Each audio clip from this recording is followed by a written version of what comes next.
Добре дојде во студио за моите гости, Уранија Пировска, Андреја Стојковски. Вие сте двајцата од невладиниот сектор и всушност утрово имавте состанок со еврокомесарот Хан. Пировска имаше високи тонови се случија всушност на средбата со Хан, токму со Ивона Талевска. Како представник на МАН, таа беше поканета, морам да кажам за волја на истината, беше поканета на оваа дебата, но не одговори, се обидов и да ја барам и на СМС порака на телефон. Што се случи? Всушност, зашто беше конфликтот, така го наречам? Па најпрв да објаснам на кратко дека на тие состаноци им предходи подготвителна една група во која што се избираат известувачи за секоја област посебно. Една од тие области е и правосудството.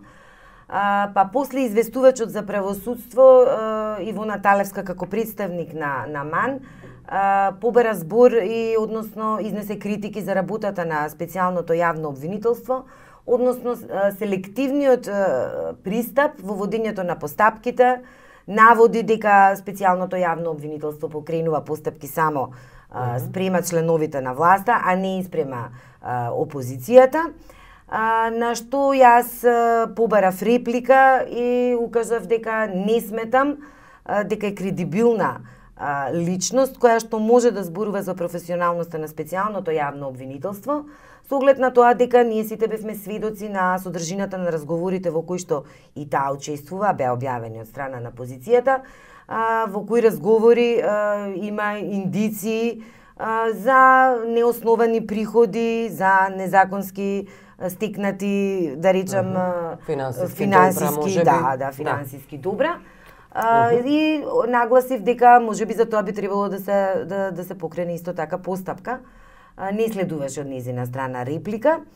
Морам да кажам дека ова не е прв обид, значи од онаа страна тие што се представуваат како невладин сектор да дојдат на ваквите состаноци и токму со еден ваков наратив да се обратат на или на членовите на делегацијата или на делегации кои што доаѓаат од Европската унија. При тоа напорот да се прикаже дека постои природен, односно како да кажам, оригинален невладин сектор и од страната на ВМРО ДПМН не е нешто ново. Ако се сеќавате, пред година дена имаше еден обид за состанок, односно се седнат на иста маса представници на невладиниот сектор во Република Македонија и представници на ГДОМ. На што ние реагиравме со тоа што воопшто не отидовме на таа средба и при тоа имавме и едно протестно обраќање пред делегацијата на Европската унија. И морам да истакнам дека на низиното име не беше на листата на луѓе кои што требаше да присуствуваат на состанокот. Како представник на МАН се јавуваше Сладжана Тимишкова, но да речеме дека и тоа не е релевантно. Она што е релевантно е дека се направи обид да се дискредитира специјалното јавно обвинителство. Мислам дека мотивите се многу јасни. Ако се има предвид дека, тоа што го реков и претходно, дека и Ивона Талевска е една од оние чии што разговори ги слушнавме, а и содржината на тие разговори. Добро, штета што не дојде Ивона Талевска, јас сепак ќе кажам дека поканата останува за неа и ова студио и за дебата со вас се разбира и со Андреја и со кого би сакала всушност таа и може и да одбере. Кои беа поентите, Стојковски, во разговорите со Хан? Неколку од работите кои што, колку што успеав да прочитам од пресконференцијата на комесарот, беа споменати на самата пресконференција лично од него. Првенствено, самиот кажа дека за условите за изборите веќе не треба да се зборува, затоа што лидерите самите констатираа дека тоа е завршена работа на 31 август. Оттаму јас лично очекувам дека на 11 декември ќе треба сите да спакуваме лични документи со нас и да одиме на гласачко место да гласаме. Но СЈО инсистира да одат всушност во собраниска седница оние два закони. Беа ли споменати тие? Се спомена поддршката на специјалното јавно обвинителство и тоа сите можни детали од поддршката на специјалното јавно обвинителство се зборуваше за двата закони, односно за измените на двата закони и нивното усвојување. Сведоци и продолжување на рокот. И продолжувањето на рокот на функционирање на специјалното јавно обвинителство, меѓутоа се зборуваше многу за специјалниот суд, односно за специјалното судско Тоа вие оделение. побаравте како невладини. Тоа ние го зборувавме, меѓутоа мислам дека тоа беше повеќе диалог од што беше наше барање само. Добре. Да, ние зборувавме за потребата, дававме аргументи, меѓутоа она што успеав да го забележам од нивна страна беше дека тоа е прифатлива работа или дека тоа е исто така веќе би требало да се смета како апсолвирана работа. Лично очекувам на 9 ноември кој ќе го објават извештајот да излезат со ваква конкретна препорака дека треба да се основа специјално судско оделение. Тоа беше една Пред изборите говориме? Јас мислам дека нема да може да се случи тоа пред изборите, еве го вакво 9 ноември, до тогаш ќе мора да биде распуштено собранието. Така што дури и да не се усвојат овие законски измени сега и специјалното судско оделение, веројатно тоа ќе биде пакет кој што ќе следува веднаш после 11 декември. Нешто за што се зборуваше многу за соработката помеѓу владата и граѓанското општество и за оние, јас би ги нарекол квази напори на владата да соработува со граѓанското општество, именувањето е односно основањето за советот за соработка, каде што нашите забелешки не беа прифатени, консултациите беа направени чисто заради форма на некаква консултација, именувањето на познати провладини новинари кои што одат кршат плочи на други држави, спомено бележи на други држави на нашава територија, во повеќе од работните групи за отворено владино партнерство, бидејќи и тоа е некаков показател како владата соработува со граѓанското општество, беше исто така тема на дискусијата. Она што мене ме радува лично како човек кој што го следи процесот на пристапување беше дека се зборуваше за враќањето на основите и дека идниот реформски процес, самиот комесар каже дека изборите не се решението за кризата, туку се првиот чекор и дека после тоа следува многу работа на реформи. Реформите во иднина ќе треба да се засноваат на извештајот од Прибе од минатата година и на сите оние забелешки конкретни изнесени таму ќе треба да се одговори со конкретна мерка. Овој пат верувам не само со законски измени, туку и со конкретно спроведување на законите. Добро. Стојковски вели дека до 11 декември е многу тешко всушност да поминат овие закони. Кој е вашиот став? Заради тоа што сепак останува непознаница. Кој би бил резултатот на изборите? Може би биле и проблематизирани изборите, дали воопшто ќе се одржат, но ако се одржат. Јас не верувам исто така дека ќе се постигне да се исполнат овие барања на СЈО до изборите. Но има уште една мощна важна работа која што јас сакам да истакнам во делот на правосудството, а која што не беше спомината од известувачите, па повторно ние ја наметнавме, а беше дел од блупринтот. Значи во неколку наврати беше споменат блупринтот и потребата тој повторно да биде на агенда. Знам, свесни сме сите ние дека до изборите тоа не може да се случи, но после изборите секако.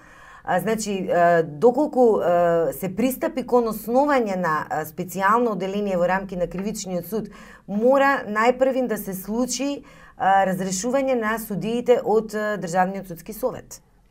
Со оглед на тоа дека тие суди, доколку останат, ние не можеме да очекуваме дека ќе бидат избрани суди кои што професионално, објективно и непристрасно ќе вршат работата во новото судско оделение. Исто така од наша страна беше повторно спомената препораката и во рамки на Министерството за внатрешни работи, Дирекцијата за безбедност и контраразузнавање да се отвори посебно оделение кое што ќе постапува по барањата на специјалната јавна обвинителка заради потребите на истрагата, нели таму се материјалите кои што ќе бидат потребни да ги води тие истраги. Тие се две мощни клучни барања во блупринтот. Ние очекувавме дека тие ќе влезат и ќе бидат дел од Пржино 2. Очекувавме дека поголем дел од блупринтот ќе биде дел од Пржино 2. Не е така, но затоа и повторно го наметнуваме како барање да биде на агенда после изборите. Бидејќи, како што и самиот хан нагласи, со изборите нема да се заврши се. После изборите не чека процесот на демократски реформи. Јас не можам да дадам својата оценка што би било на изборите. Јас верувам дека многу работи се поместени. Јас верувам дека многу од луѓето кои што можеби беа неопределени, го имаат ставот дека Груевски треба да си оди. Затоа што веќе не станува збор за борба против помеѓу партиите. Станува збор за борба за спас на Македонија. И мислам дека шарената револуција беше таа која што можеби го анимираше тој дел од граѓанството, Верувам дека избори секако ќе има на 11 декември. Тоа го ценам од изјавите кои што имавме можност да ги проследиме. Постојано имавме исти изјави со овој период, ова е веќе трет обид. Точно, да. Идентични изјави по трет пат. Добро, но изјавата на Вајгл за мене, например, беше множно индикативна. Околу она да си најдат адвокати, политичари. Затоа што Вајгл до сега јас, барем од тоа што имав можност да мојот впечаток за Вајгл беше дека не беше сосема на ставот дали треба да има диалог, дали треба да има смена на власт. Од последнава изјава негова, мислам дека е многу јасно дека и неговото мнение по однос на тие работи е променето. И мислам дека меѓународната заедница нема да дозволи овој пат повторно пролонгирање на датумот на избори. Добро, не ве загрижуваат ли притисоците, уцените, можните, евентуалните за кои постојано се говори, повторно излегуваат како тема на дневен ред оние фантомски списоци каде што има гласачи?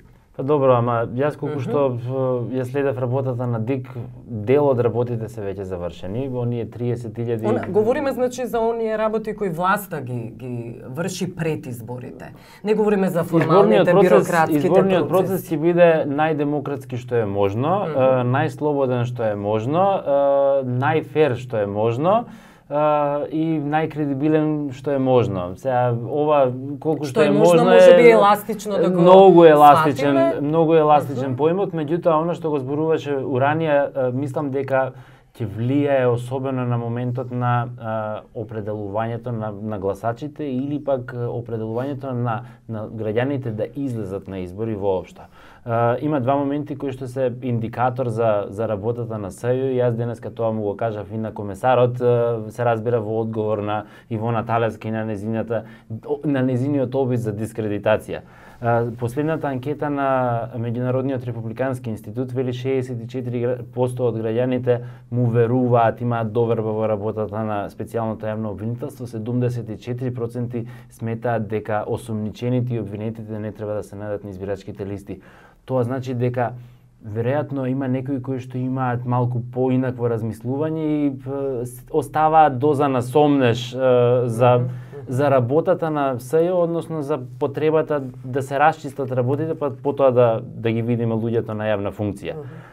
Тоа е големо мнозинство на луѓе, тоа покажува дека не станува збор за меѓупартиска или за идеолошка борба, туку станува збор за борба за иднината на државава. Без владење на право нема демократија, без демократија можеме да се збогуваме од воопшто постоењето на државава, бидејќи општеството е доволно поделено. Мнозинството граѓани не може многу да разбере за што станува збор и за што говориме сега. Не може да разбере за што станува збор, меѓутоа имаме 400 или повеќе илјади млади луѓе воопшто граѓани од држава кои што заминаа, ако на овие нивниве кои што останаа во државава не им значи, процентуално се невработени, огромен дел од нив. Ако не им значи ништо дека блиските им заминаа барајќи подобар живот некаде во странство, ако не им значи дека се изгубија од корените, ако не им значи дека нив овде ги малтретираат, ги напаѓаат или имаат секогаш помалку права од некој друг, затоа што некој друг првенствено за него важи принципот на неказнивост, тогаш нека седат дома или нека се согласат со ова. Мислам дека работите се веќе поместени во нека поинаква насока. Ги споменавте шарините и говориме за изборните листи. Велите дека е добро да бидат ставени шарините на маса, односно на изборната листа. Се гледате ли вие на една од листите? Има неколку имења кои фигурираат, кои се шпекулира дека би било добро. Да, од самиот почеток се шпекулираше околу мојата ангажираност на листите на СДСМ, јас и тогаш и сега изјавувам дека јас немам намера да го сменам својот професионален ангажман. Моето учество во шарената револуција беше и како граѓанин, но и како некој кој што раководи со граѓанска организација, а му даде подршка на целиот процес кој што сметам дека е демократско право на сите граѓани. Верувам дека е потребно освежување на листите, секако потребен е нов кадар. Јас само апелирам на тоа да не се случи да голем дел од граѓанскиот сектор се прелее во државната администрација понатаму, бидејќи тоа е нешто што веќе сме го виделе во другите земи кои што го помина еден ваков период. Инаку да ги охрабрувам сите оние кои што беа дел од шарената револуција, но не се дел од граѓанскиот сектор, не се представници на граѓански организации, секако доколку сметаат дека може да го дадат своето учество, дека треба да го дадат. И мислам дека е тоа потребно на Македонија, потребни се нови луѓе, потребни се нови идеи и поголема креативност. Мислам дека опозицијата покажа волја да го послуша мислењето на граѓанскиот сектор. Шарената револуција беше доказ за тоа дека различни групации, нели затоа и беше шарена, беа ставени во позиција да се наоѓаат на едно место, да одлучуваат, да споделуваат, да ги надминат бариерите поради кои што се разликуваа. Да не го заборавиме тоа дека и Социјалдемократскиот сојуз беше дел од шарената револуција.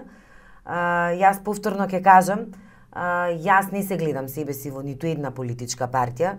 Јас одамна сум се определила. Не, на изборните листи би можело да бидете како независни. Секако, но професионалниот ангажман не би сакала да го менувам, сакам да останам тука и понатаму да следам и да мониторирам и да критикувам секоја идна власт. Како срж на општеството и дел од граѓанското општество. Вие, Стојковски, како се гледате? Го делам истото мислење, од причина што сметам дека на граѓанскиот сектор му треба кредибилитетот кој што се гради, за да може да продолжи понатаму успешно да функционира. Доколку сите влезете во партија или во политика, практично ќе се урниса и граѓанскиот сектор, но и самото општество. Знаете како, ако некој се определи, не можам да го спречам тоа, можам да го кажам своето мислење и тоа е моето мислење, дека убаво е кога граѓанскиот сектор би останал недопрен, меѓутоа ако некој се определи за такво нешто, тогаш тоа треба да биде еднонасочна улица, влегува во политиката и останува во политиката или си ја наоѓа среќата потоа на некој друг. Може да излезе и повторно да биде дел или од новинарската бранша, како што Мухамед Зекири тоа го стори сега, па или Едмонд Адеми кој повторно може да се врати во граѓанскиот сектор. Сето тоа ништо не треба фаталистички да се сваќа. Меѓутоа мислам дека заради потребата на кредибилитетот на граѓанскиот сектор, подобро е ако тоа биде еднонасочна улица. На крајот на криштата, безброј пати тоа сум го кажал, да, јас ја критикувам оваа влада, меѓутоа јас ја сакам државата и ја критикувам оваа влада заради тоа што ја сакам државата. Ќе ја критикувам и следната и секоја идна влада, а ако ги прави грешките кои што ги прави оваа, дури и ако прави помали грешки, затоа што сметам дека треба да нашата цел треба да биде некое идеално општество. Иако тоа вака многу платонски звучи, ама треба да слична емисијата на новинарството и околу изборните листи ме интересира, веќе споменавме дека можеби дел од осумничените, меѓу кои е премиерот Груевски, би можеле да се најдат на изборните листи. Неколку пати се да сам некои од представници велат дека тоа го поздравуваат сушност, дека било добро Груевски да биде дел од изборните листи за да се покаже вистинската слика всушност на тој човек. Ги цитирам нив. Во принцип и во една цивилизирана држава тоа не би требало да се случи. Добро. Човек кој што е под сомнение дека сторил кривично дело, јас не знам на кој кредибилитет го има да се јавува на такви листи, особено во изборен период. Меѓутоа, Македонија покажа дека не може да се носи со европските стандарди и не може да спроведува процеси во согласно со некакви си европски стандарди. Јас искрено сметам дека сите оние кои што беа инволвирани и се дел сега од постапките на специјалното јавно обвинителство не би требало да бидат на претеничките листи. Но, како што гледаме, тоа не зависи од нас. Граѓанскиот сектор многу пати со своји мислења излегуваше за многу процеси кои што на крајот не излегуваа според препораките на граѓанскиот сектор. Секогаш се покажува декларативна волја, но исходот на крај е сосема различен. Меѓутоа, они имаат една чудна позиција во која што во моментов се наоѓаат. Инаку да, се сложувам дека навистина треба да биде така, меѓутоа законски нема никаква пречка. Пречката е морална и најубаво би било кога би оставиле судството да расчисти нивната вина или да зборува за нивната вина, да се утврди, па потоа да бидат слободни и без некаква морална пречка да учествуваат. Она што е интересно за ВМРО ДПМН во моментов е дека двајца од нивните 4 ударни тупаници се дел од предметите на специјалното јавно обвинителство и поранешниот министер Јанакиевски и поранешната министерка Јанкуловска. Протуѓер го нема никаде, тој беше третата, четвртиот е веројатно најомразениот министер кој што го имаат Никола Тодоров. И мислам дека немаат баш многу луѓе со кои што би можеле да играат. Кого? Никола Тодоров ќе го стават на листа, па еве нека повалат, нели тоа ќе биде веројатно мотив повеќе за некој да одлучи да гласа, без оглед како. Конечно за Груевски. Неговата положба е уште потешка.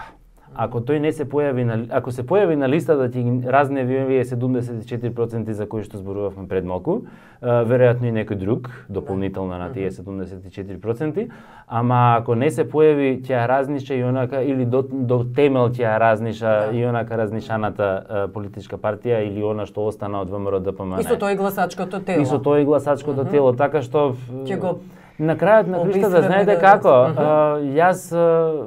Јас би сакал да го видам на листа. Затоа што ќе имаме можности да анализираме што се случувало потоа. Да, но прашањето е етичко, а ние не можеме да очекуваме тука етика. Прашањето е етичко.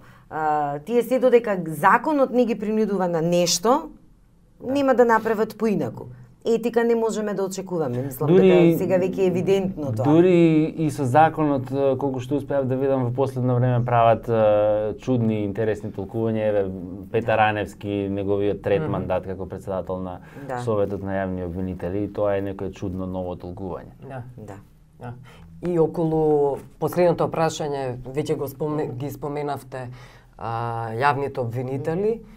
Каков е вашиот став за изборот на Јован Илиевски и фијаското кој доживеа Наташа Габер, квалификувана, образована, која имаше всушност предност кај експертскиот дел во Советот на Европа, но потврли политичката прагма?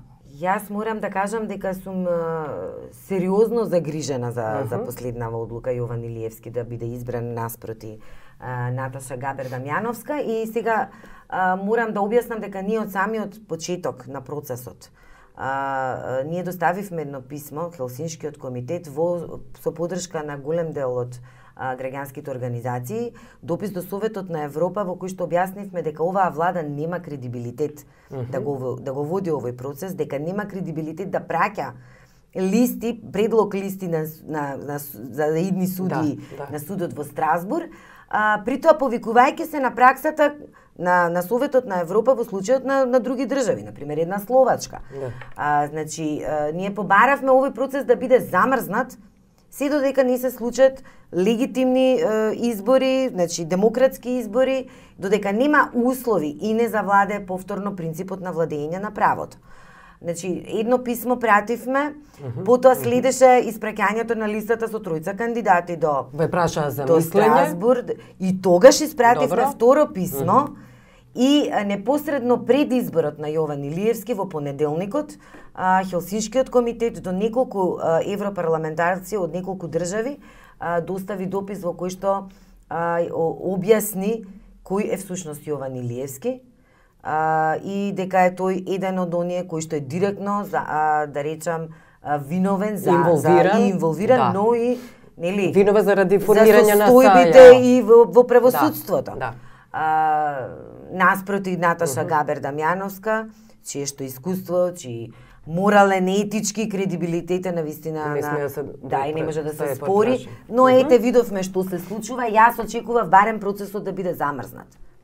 Да не се случи никаков избор. Очигледно е дека станува збор за голема поддршка од десничарските партии Меѓутоа, извини, ако ги погледнете бројките, гласовите кои што ги има добиено, тоа се десничарските партии од овие полудовршени или држави кои што се во некаква слична состојба како во Македонија, бидејќи очигледно е дека не гласале сите десничари за Да, тешко може да се нарече голем број од нив демократски земји. Јас сето тоа го земам предвид, но јас мислам дека беше најпаметно во овој момент да не се изврши избор на наш судија во Страсбург. И навистина ме изненадува што Советот на Европа не се покажа конзистентен во своите одлуки. Тоа се случувало во други држави, бил одложен процесот, после одржувањето на изборите продолжувал процесот секако, значи со една законска постапката ниту кај нас не беше водена законски. Точно. Да не ги повторувам истите жалења како ранија, веројатно најдобро е да кажем дека една е само светлата точка во целава приказна. Јован Илиевски нема да суди во македонските предмети.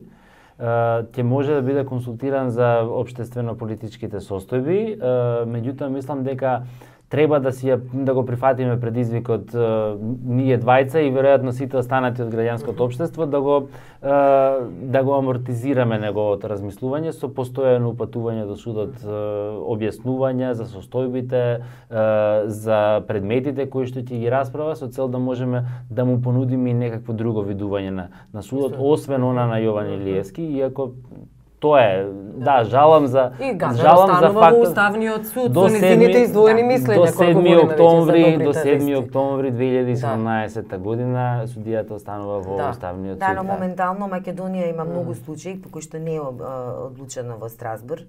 Да не зборувам за неколку случаи на лустрација кои што се уште се чека да се одлучи случајот. Но можеби тој би бил иземен во таквите случаи. Не, тие се иземаат, меѓутоа вообичаено ги прашуваат за мислење за општествено-политичкиот контекст. Например, апликациите кои што се подготвени од страна на Хелсиншкиот комитет и се доставени до судот во Страсбург се всушност случаи кои што говореа за режимот кој што се случува во Република Македонија. И сега замислете си вие дека кој ќе го прашаат Јован Илиевски за мислење, тој нема да ја прикаже реалната ситуација која што се случува во Македонија. И тој нема да каже дека лустрацијата била процес кој што всушност беше реваншизам кон сите политички неистомисленици. Значи, лустрацијата е една од карактеристиките на овој режим. Таму има неколку случаи за кои што се уште нема одлучено судот во Страсбург. Да не изборувам дека ние го изгубивме случајот за Мартин Нешковски. Случај за кој што не ни паѓаше на памет дека може Страсбург да го отврли. Но сега е во втор степен и од таму чекаме. Значи, не е баш бенигна работата, да не зборуваме дека обичните граѓани по последните неколку години го гледаа како последниот излез и утеха. Место каде што може да бараат сепак правда. Не оптеретени со тоа дека се судови кои што на кои што има влијание. Без оглед на тоа што еве и актуелната судика во Страсбург и судиката Габер доаѓа од Уставниот суд, односно требаше да произлезат од Уставниот суд и без оглед на тоа што Уставниот суд е поинаков тип на суд, не е во редовното судство, расправа поинаков тип на предмети. Жално е што изборот во случајов беше направен од јавен обвинител.